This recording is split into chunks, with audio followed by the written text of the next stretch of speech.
बघताना की आपण किती व्यस्त असताय आणि किती काळ आपण या जनतेच्या कार्यासाठी आपण देताय.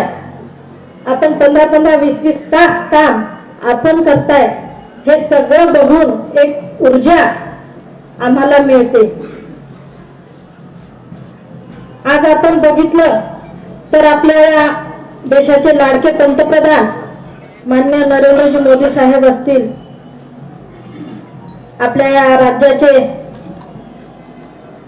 मुख्यमंत्री माननीय देवेंद्रजी फडणवीस साहेब असतील आणि त्यांनी घेतलेले धडाडीचे दररोजचे निर्णय असतील,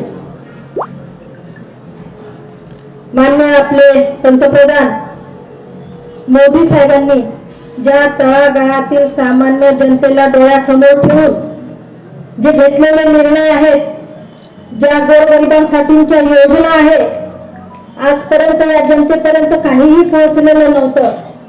पण आज माननीय मोदीजी पंतप्रधान झाल्यापासून आज या गरीब जनतेला न्याय मिळालेला आहे.